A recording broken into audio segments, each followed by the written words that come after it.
आवाज माणदेशाचा, माणदेशातील प्रत्येकाचा. माणदेश प्राईम.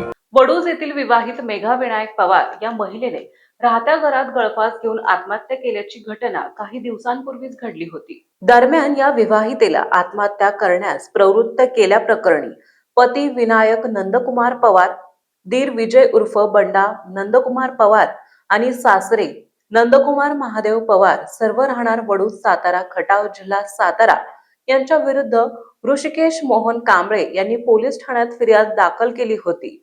या संशयित आरोपींना तातडीने अटक करून त्यांच्यावर कारवाई करा आणि आम्हाला न्याय द्या अशा मागणी मयत विवाहितेच्या कुटुंबियांनी निवेदनाद्वारे केली आहे. आज मयत विवाहितेच्या आईने वडूज पोलिसात निवेदन दिले असून निवेदनातील अधिक माहिती अशी की माझी मुलगी मेघा पवार हिने तिच्या राहत्या घरी गळफास घेऊन आत्महत्या केली होती. याबाबत माझा मुलगा ऋषिकेश कांबळे याने वडूज पोलिसात फिर्याद दिली असून माझ्या मुलीचा पती विनायक नंदकुमार पवार, दीर विजय उर्फ बंडा नंदकुमार पवार आणि सासरे नंदकुमार महादेव पवार, सर्व राहणार वडूज, तालुका खटाव, यांनी आपल्या बहिणीस मारहाण करणे, सतत घालून पाडून बोलणे, शिवीगाळ करणे, जीवे ठार मारण्याची धमकी देणे, शारीरिक आणि मानसिक त्रास देऊन बहीण मेघा हीच आत्महत्या करण्यास प्रवृत्त केले असल्याचं फिर्यादीत नमूद केले आहे. तरी या गुन्ह्यातील संशयित आरोपींना तातडीने अटक करून त्यांच्यावर कारवाई करावी आणि आम्हाला न्याय द्यावा अशी मागणी निवेदनात केली आहे. नमस्कार, माझं नाव ऋषिकेश मोहन कांबळे, राहणार करकम, तालुका पंढरपूर, जिल्हा सोलापूर.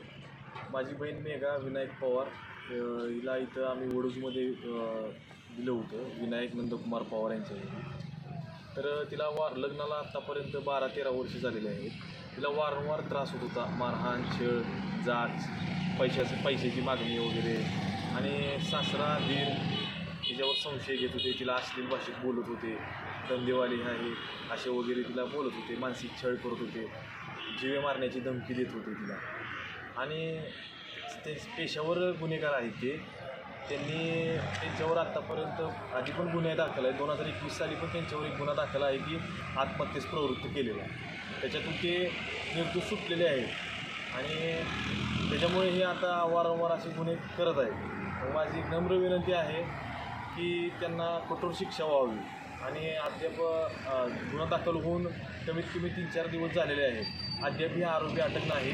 लवकरात लवकर आरोपी अटक व्हावी, नाहीतर आम्ही एक आंदोलन करणार आहे.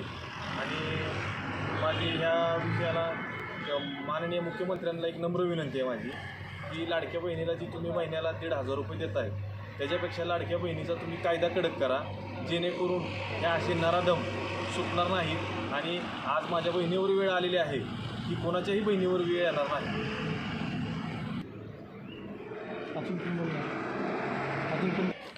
सुरेखा मोहन कांबळे करता, मुलीची आई आहे.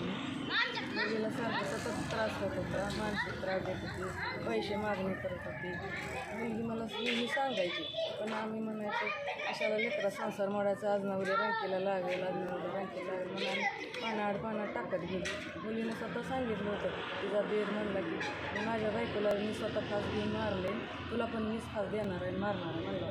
ती पण मुलीनं सांगितलं तर पण आम्ही लक्ष दिलं. म्हणलं आम्ही जी म्हणून दाखवती करत नसतं म्हणून आम्ही लक्ष दिलं नाही एवढं. आणि माझ्या लेकराला न्याय मिळाला पाहिजे.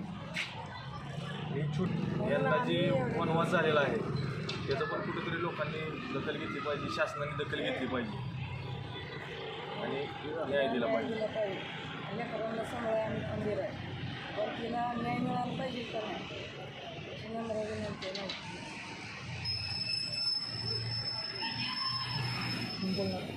प्रतिनिधी दत्तात्रय फाळके. सबस्क्राईब करा आणि अपडेट रहा. नवीन व्हिडिओच्या नोटिफिकेशनसाठी बेल आयकॉनचं बटन दाबा. धन्यवाद.